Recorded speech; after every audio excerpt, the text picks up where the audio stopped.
दोस्तों आज हम एक्सप्लेन करने वाले हैं हाल ही में आई एक कमाल की मूवी द बकिंघम मर्डर्स को, जो कि आपको जरूर पसंद आएगी, इसलिए वीडियो को अभी लाइक कर दीजिए। हम चलिए कहानी शुरू करते हैं। तो मूवी की शुरुआत में हम जैस नाम की एक औरत को कोर्ट में देखते हैं, जो कोर्ट में काफी ज्यादा दुखी बैठी थी, क्योंकि पिछली रात जैस अपने बेटे रघु के साथ एक पार्टी में गई थी, जहाँ शिवा नाम का एक साइको किलर भी था। तब वहाँ शिवा ने पार्टी में अंधाधुंध फायरिंग की, जिसके कारण एक गोली जैस के बेटे रघु को कर लग गई और जैस के सामने ही उसके बेटे की मौत हो गई। लेकिन जैस एक पुलिस वाली थी, इसलिए जैस ने जल्दी से शिवा को पकड़कर जेल में डाल दिया। इसके बाद अगले दिन पुलिस शिवा को कोर्ट में गवाही देने लेकर आती है। तब शिवा कोर्ट में कहता है कि मेरे माँ बाप मुझे बचपन में ही रास्ते पर छोड़कर चले गए थे, उन्हें मेरी कोई परवाह नहीं थी, साथ ही किसी आदमी ने भी मेरी मदद नहीं की। तब मैंने सोच लिया कि मैं इस बहरम दुनिया से बदला लेकर रहूंगा। शिवा ने काफी सारे लोगों की जान ली होती है, इसलिए जज उसे उम्र कैद की सजा सुना देते हैं। अब जब पुलिस ऑफिसर शिवा को जेल ले जा रहे होते हैं, तभी जैस को शिवा पर बहुत गुस्सा आता है और वो शिवा को जान से मारने लगती है। तब सारे ऑफिसर मिलकर जैस को रोकते हैं। फिर जैस अपने डैड से कहती है कि मैं ये शहर छोड़कर जाना चाहती हूँ। रघु जैस के जीने का आखिरी सहारा था, लेकिन रघु के जाने के बाद जैस को इस शहर से नफरत हो गई थी। इसी वजह से वो अपना ट्रांसफर बकिंघम सिटी में करा लेती है, जिसके बाद जैस अपना सामान पैक करके घर से जाने लगती है। तब उसके डैड उसे रोकने की काफी कोशिश करते हैं, लेकिन जैस अपने डैड की नहीं मानती।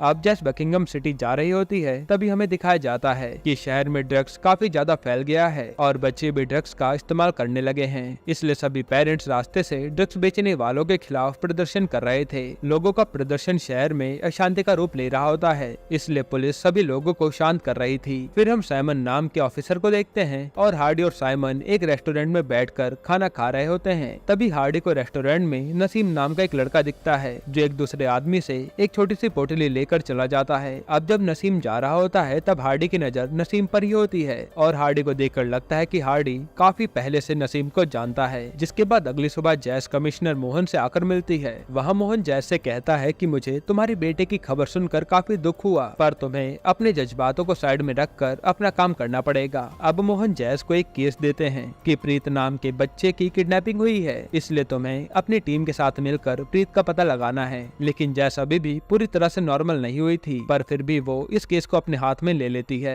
क्योंकि जैस नहीं चाहती थी कि जो कुछ उसके बेटे के साथ हुआ वो किसी और बेटे के साथ भी हो। फिर जैस और उसके साथ ही प्रीत के पेरेंट्स से जाकर मिलते हैं। वहाँ हार्डी प्रीत के डैड दिलजीत से पूछता है कि आखिर प्रीत किडनैप कब हुआ। दिलजीत बताता है कि मैंने प्रीत को एक अनाथ आश्रम से गोद लिया था और प्रीत हमेशा की तरह अपने स्कूल गया था, लेकिन स्कूल से निकलने के बाद प्रीत वापस घर नहीं आया। और हम दिलजीत की पत्नी प्रीति को देखते हैं। प्रीति दिलजीत की दूसरी वाइफ थी। जिसके बाद दिलजीत का फ्रेंड जोसेफ जैस को बताता है कि एक दिन मैंने प्रीत को सिगरेट पीते हुए देख लिया था। तब मैं प्रीत पर काफी गुस्सा भी हुआ था, साथ ही मैंने प्रीत को एक चाटा भी मारा था। इसी वजह से प्रीत मुझसे रूठ गया था। अब उन सभी का बयान लेने के बाद हार्डी अपने ऑफिसर से कहता है कि प्रीत को गुम हुए ज्यादा समय नहीं हुआ है, हमें जल्द से जल्द पूरे शहर में प्रीत को ढूंढना चाहिए। तब सभी ऑफिसर पूरे शहर में प्रीत का पता लगाने लगते हैं। दूसरी तरफ जैस और हार्डी प्रीत की स्कूल फ्रेंड रोजी से जाकर मिलते हैं। वहाँ रोजी उन्हें बताती है कि कुछ दिनों से प्रीत काफी परेशान लग रहा था, साथ ही प्रीत एक दो दिन से पियानो क्लास भी नहीं आ रहा था।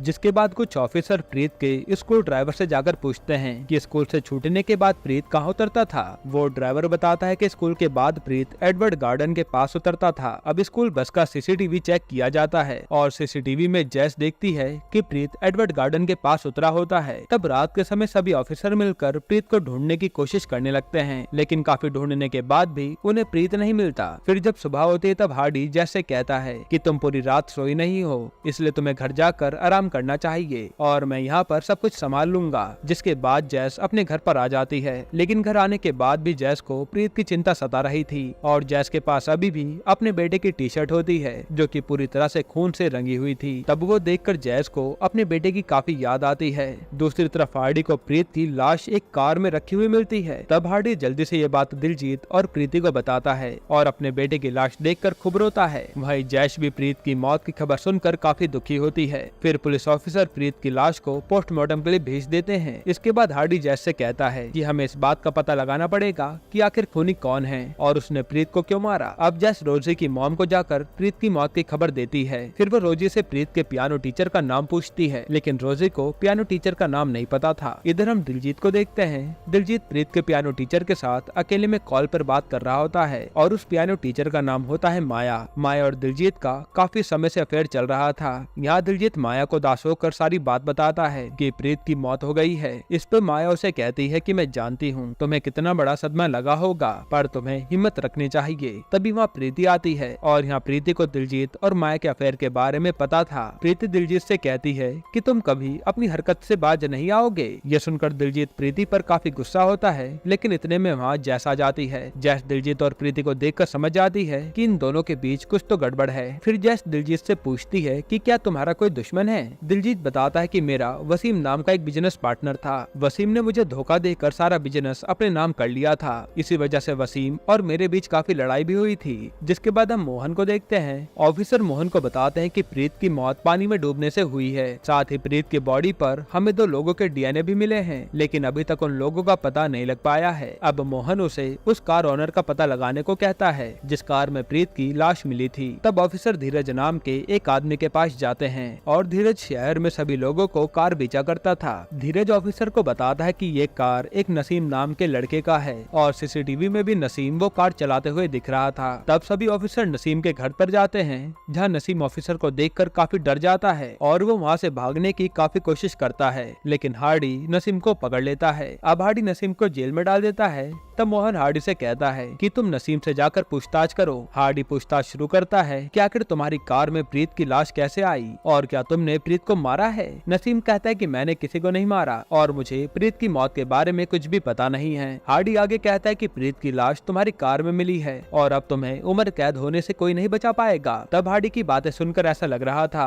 कि हार्डी की नसीम के साथ कोई पुरानी दुश्मनी है। जिसके बाद जैश दिलजीत को जाकर कहती है कि तुम्हारे बेटे की लाश नसीम की कार में मिली थी। इस पर दिलजीत कहता है कि नसीम वसीम का बेटा है। जरूर वसीम के कहने पर नसीम ने मेरे बेटे को मारा है, पर मुझे इस बात का कभी अंदाजा नहीं था कि वसीम का परिवार इतनी हद तक गिर सकता है। अब पुलिस नसीम के दोस्त जेम्स को पुलिस स्टेशन बुलाते हैं, क्योंकि उस दिन नसीम के साथ जेम्स भी था। तब जेम्स जैसे कहता है कि जब मैं और नसीम पार्क में बैठे थे तभी वहाँ प्रीत आया। प्रीत को किसी ने ड्रग्स देकर हमारे पास भेजा था। तब प्रीत से वो ड्रग्स लेकर नसीम ने उसे पैसे नहीं दिए, जिस पर प्रीत ने नसीम से कहा कि अगर तुमने पैसे नहीं दिए तो मैं तुम्हारी कंप्लेन पुलिस में कर दूंगा। ये सुनकर नसीम को प्रीत पर काफी गुस्सा आया और उसने पानी में डुबाकर उसे मार डाला। ये सुनकर मोहन जैसे कहते हैं कि ये केस का असली खूनी तो नसीम है, इसलिए हमें ये केस अब बंद कर देना चाहिए। लेकिन अभी भी जैस के मन में काफी सारे सवाल थे। जैस मोहन से कह दे कि नहीं, इस केस का असली खूनी कोई और है, क्योंकि अगर नसीम ने प्रीत को मारा होता तो नसीम प्रीत की लाश को अपने कार में क्यों छोड़कर जाता। साथ ही प्रीत का बैग भी उस जगह से गायब था। हार्डी जैसे कहता है कि नहीं, तुम बस ये केस को उलझाने की कोशिश कर रही हो और एक बच्चे की जान जाने के बाद भी तुम्हें कोई फर्क नहीं पड़ रहा। वैसे भी तुम अपने बेटे को कहाँ बचा पाई थी। तभी सुनकर जैस को काफी गुस्सा आता है और वो हार्डी को चाटा मार देती है। वही मोहन जैस को ऐसा करता देखकर उस पर भड़क जाता है और उसे केस से बाहर कर देता है। साथ ही वो उसे वार्निंग भी देता है कि अगर ऐसा दोबारा किया तो मैं तुम्हें नौकरी से निकाल दूंगा। जिसके बाद रात के समय जैस प्रीत के बारे में सोच रही होती है। फिर अगली सुबह हम हार्डी को देखते हैं। हार्डी अपनी बहन से जाकर कहता है कि मैंने नसीम को उसकी सजा दिलवा दी है और कुछ दिनों बाद नसीम को उम्र कैद की सजा हो जाएगी। यहाँ हमें पता चलता है कि हार्डी की बहन काफी समय से बीमार है और हार्डी के नसीम से क्या दुश्मनी थी ये आपको आगे पता चलेगा। खैर फिर जब दिलजीत अपने परिवार के साथ कहीं जा रहा होता है तभी वहाँ वसीम अपने परिवार के साथ आता है। वो दिलजीत से कहता है कि मेरा बेटा निर्दोष है और कोई जानबूझकर उसे फंसाने की कोशिश कर रहा है। इस पर दिलजीत कहता है कि तुम्हारे बेटे ने मेरे बेटे को मारकर अच्छा नहीं किया, मैं चाहकर भी नसीम को कभी माफ नहीं कर पाऊंगा। इतना कहकर दिलजीत वहाँ से चला जाता है। इसके बाद जैस ऑफिस में काम कर रही होती है। तभी शैरोन नाम की एक ऑफिसर जैसे कहती है कि हम काफी दिनों से बाहर घूमने नहीं गए हैं, इसलिए तुम मेरे साथ पब में चलो। तब जैस शैरोन के साथ पब जाती है जहाँ ये लोग खूब एंजॉय करते हैं। फिर अगली सुबह जैस के डैड जैस से मिलने आते हैं और उसे कहते हैं कि तुम्हें सब कुछ भूलकर एक नई जिंदगी की शुरुआत करनी चाहिए। तुम्हें एक अच्छा सा लड़का देखकर शादी भी कर लेनी चाहिए। इस पे जैस कहती है कि नहीं, मैं फिर से अपनी जिंदगी खराब नहीं करना चाहती, पहले भी मैंने काफी कुछ सहा है। यहाँ हमें पता चलता है कि जैस और उसके पति की आपस में कभी बनती नहीं थी और वो जैस पर हमेशा चिल्लाया करता था। इसी वजह से जैस ने अपने पति को हमेशा के लिए छोड़ दिया था। जिसके बाद जैस के डैड जैस से कहते हैं कि मैं तुम्हें शादी के लिए फोर्स नहीं करूंगा, बस मैं चाहता हूँ कि तुम अपनी जिंदगी में खुश रहो। इतना कहकर वो वहाँ से चले जाते हैं। अब अगले दिन जैस प्रीत के बारे में इंफॉर्मेशन निकालती है और सोचने लगती है कि आखिर प्रीत को ड्रग्स किसने दिया होगा। तभी शैरन उसे बता दे कि जोसेफ पहले ड्रग्स बेचने का काम किया करता था, शायद से जोसेफ ने ही प्रीत को ड्रग्स ड्रग्स दिया होगा। फिर अगले दिन जैस जोसेफ से मिलने जाती है, जहाँ वो पूछती है कि क्या तुमने प्रीत को ड्रग्स देकर भेजा था। जोसेफ बताता है कि पहले मैं ड्रग्स बेचा करता था, लेकिन एक दिन मेरे सामने ड्रग्स की वजह से एक बच्चे की मौत हो गई थी। तब से मैंने ड्रग्स बेचना बंद कर दिया। जिसके बाद हम दिलजीत के फ्रेंड स्वामी को देखते हैं, जो दिलजीत के घर से बाहर जाते ही प्रीति के साथ गलत हरकत करने की कोशिश करता है, पर प्रीति स्वामी को घर से बाहर भगा देती है और दिलजीत को इसके बारे में कुछ भी पता नहीं चलता। यहाँ जैस मोहन से जाकर कहती है कि मुझे प्रीत के केस को दोबारा से इन्वेस्टिगेट करना है, क्योंकि प्रीत की लाश पर 2 लोगों के डीएनए मिले थे। उनमें से एक तो नसीम है, पर दूसरे आदमी का पता अभी तक नहीं चला है। अगर नसीम ने प्रीत को मारा होता तो नसीम प्रीत की लाश को अपनी कार में क्यों छोड़कर जाता। तब जैस की बातें सुनने के बाद मोहन जैस को प्रीत का केस वापस दे देते हैं। फिर दूसरी तरफ दिलजीत माया से मिलने के लिए एक रेस्टोरेंट में जाता है। तभी शैरन दिलजीत को रेस्टोरेंट में माया के साथ देख लेती है और उनकी फोटो भी ले लेती है। फिर शैरन दिलजीत और माया के अफेयर के बारे में जैस को बताती है। तब जैस दिलजीत के सारे अकाउंट्स की डिटेल निकालती है और उससे पता चलता है कि दिलजीत ने प्रीत के नाम पर 2 लाख रुपए का लाइफ इंश्योरेंस कराया था और जैस को लगता है कि शायद दिलजीत ने उन इंश्योरेंस के पैसों के चक्कर में अपने बेटे को मरवा दिया होगा। खैर अब रात के समय जैस नसीम से मिलने जाती है और नसीम से कहती कि मैं जानती हूँ तुम्हें फंसाया जा रहा है, तुम मुझे सारी सच्चाई बता दोगे तो मैं तुम्हें बचा लूंगी। तब नसीम जैसे कहता है कि मैंने प्रीत को नहीं मारा है, असल में उस दिन प्रीत मुझे ड्रग्स देने आया था, लेकिन मेरे पास पैसे नहीं थे। तब प्रीत और नसीम के बीच काफी बहस होती है। तभी नसीम को प्रीत पर काफी गुस्सा आता है, पर वो प्रीत को वार्निंग देकर छोड़ देता है। फिर नसीम और जेम्स ड्रग्स लेते हैं और दोनों नशे में पानी में नहाने लगते हैं। तभी उन्हें पानी में प्रीत की लाश मिलती है और लाश देखकर वो दोनों काफी डर जाते हैं। जिसके बाद नसीम प्रीत की लाश को पानी से बाहर निकालता है, लेकिन जब तक नसीम प्रीत को हॉस्पिटल लेकर जाता तब तक उसकी मौत हो जाती है। तब नसीम और जेम्स प्रीत की लाश को वहीं छोड़कर भाग जाते हैं। अब नसीम की बातें सुनने के बाद जैस सोच में पड़ जाती है कि आखिर जेम्स ने जैस से झूठ क्यों बोला कि नसीम ने ही प्रीत को मारा है। तब जैस जेम्स के घर जाकर पूछती है कि आखिर तुमने मुझे झूठ क्यों कहा था और असली खूनी कौन है। इस पे जेम्स कहता है कि मैंने तुमसे झूठ नहीं कहा था, असली खूनी तो नसीम ही है। तब जैस के काफी पूछने के बाद भी नसीम उसे सच्चाई नहीं बताता। फिर जैस के जाने के बाद जेम्स हार्डी को कॉल लगाकर कहता है कि मेरे घर पर जैस पूछताछ करने आई थी और जैस को मुझ पर शक हो गया है। तब हार्डी और साइमन जेम्स को अपने साथ एक जंगल में लेकर आते हैं। वहाँ हार्डी जेम्स से कहता है कि जैस को तुम पर शक हो गया है, इसलिए अब तुम्हें मरना होगा, क्योंकि अगर तुम जिंदा रहे तो हमें खतरा हो सकता है। इतना कहने के बाद वो जेम्स को मारने वाला होता है। तभी वहाँ जैस अपने ऑफिसर के साथ आ जाती है। असल में जैस को जेम्स पर शक तो था ही, इसलिए उसने उसके घर से जाने की एक्टिंग की थी और जब हार्डी जेम्स को अपने साथ लेकर गया तो जैस भी उसके पीछे आ गई। जिसके बाद हार्डी को पुलिस कस्टडी में ले लिया जाता है। लेकिन जब पुलिस हार्डी को अपने साथ ले जा रही होती है तभी हार्डी खुद को शूट कर लेता है और उसकी मौत हो जाती है। अब साइमन पुलिस को बताता है कि एक दिन हार्डी ने नसीम को कार से जाते हुए देखा था और जिस दिन प्रीत गुम हुआ था उस दिन हार्डी ने सभी ऑफिसर को घर जाने को कहा था। फिर जब सारे ऑफिसर घर चले गए तब हार्डी को जंगल में प्रीत की लाश मिली और हार्डी ने प्रीत की लाश को नसीम की कार में डाल दिया। हार्डी ने ऐसा इसलिए किया था क्योंकि हार्डी नसीम से अपनी बहन का बदला लेना चाहता था। यहाँ पता चलता है कि नसीम पहले ड्रग्स सप्लाई किया करता था और उन दिनों सभी टीनेजर ड्रग्स लिया करते थे। नसीम ने हार्डी की बहन को भी ड्रग्स दिया था और ड्रग्स लेने की वजह से उसकी बहन की हालत इतनी खराब हो गई थी। तब से हार्डी नसीम को अपना दुश्मन मानने लगा था। अब मोहन जैस से आकर कहते हैं कि तुम्हारी वजह से एक निर्दोष लड़के की जान बच गई है और हम कुछ ही दिनों में नसीम को जेल से आजाद कर देंगे। फिर नसीम के मॉम डैड जैस को शुक्रिया अदा करते हैं और वहाँ जैस नसीम के पेरेंट्स से कहती है कि अब से नसीम का अच्छे से ध्यान रखना और नसीम को ड्रग्स लेने मत देना। जिसके बाद हम दिलजीत और माया को देखते हैं। दिलजीत नसीम के छूटने पर अंदर से काफी दुखी था और वो माया से कहता है कि मैंने जिंदगी में कभी नहीं सोचा था कि मुझे अपने बेटे की लाश देखनी पड़ेगी। इधर जैश अपने ऑफिसर से कहती है कि हमें अभी तक दूसरा डीएनए वाला आदमी नहीं मिला और शायद से उसी ने प्रीत को मारा है। फिर जब रात के समय दिलजीत अपने घर पर जाता है तब दिलजीत देखता है कि स्वामी प्रीति के साथ जबरदस्ती कर रहा है। ये देखकर दिलजीत स्वामी को मारता है और मारते मारते उसकी जान ले लेता है। जिसके बाद पुलिस आकर दिलजीत को स्वामी का मर्डर करने के जुर्म में अरेस्ट कर लेती है। वहीं प्रीति जैस को जो भी हुआ सब बताती है। अब जैस दिलजीत से जाकर पूछती है कि तुमने स्वामी को जान से क्यों मारा। इस पर दिलजीत कहता है कि कोई मेरी बीवी के साथ गलत करेगा तो मैं उसे जिंदा नहीं छोड़ूंगा।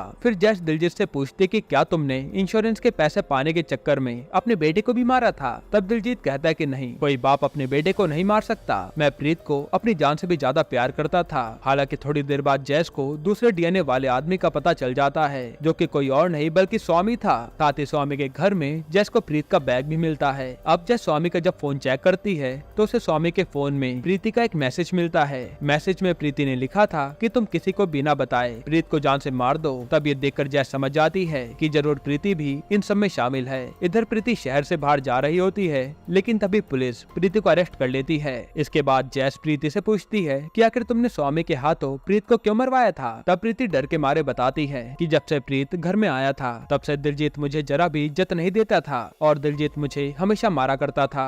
इसलिए एक दिन मैंने स्वामी से कहा कि अगर तुम प्रीत को मार दोगे तो मैं तुम्हारे साथ कहीं भी चलने को तैयार हूँ। और स्वामी ने भी प्रीति की बात मानकर प्रीत को जान से मार डाला। फिर उस रात जब स्वामी प्रीति को आकर कहता है कि हमें यहाँ से दूर चले जाना चाहिए, तब प्रीति स्वामी को मना कर देती है और कहती है कि मैंने तो उस दिन तुम्हें बस ऐसे ही कहा था कि प्रीत को जान से मार दो और तुम अब यहाँ से चले जाओ, मेरा तुमसे कोई लेना देना नहीं है। जिसके बाद इसी बात को लेकर प्रीति और स्वामी के बीच काफी बहस होने लगती है और उसी समय दिलजीत आकर स्वामी को मार डालता है, क्योंकि उसे तो लगा था कि स्वामी प्रीति के साथ गलत करने की कोशिश कर रहा है। खैर अब पुलिस प्रीति को हमेशा के लिए जेल में डाल देती है। साथ ही जब दिलजीत को ये बात पता चलती है कि प्रीति ने प्रीत को मरवाया है, तब दिलजीत को बहुत गुस्सा आता है और वो कहता है कि ये प्रीति कभी माँ नहीं बन सकती थी, इसलिए ये मेरा बेटा भी नहीं संभाल पाई। जिस पर जैस दिलजीत से कहती है कि तुम भी कभी एक अच्छे पति नहीं बन पाए, वरना ऐसा कभी होता ही नहीं। फिर अगले दिन जैस प्रीत के फ्यूनरल पर जाती है और फिर घर आकर वो अपने बेटे की टी शर्ट जला देती है। यानी जैस अब मूव ऑन कर रही थी।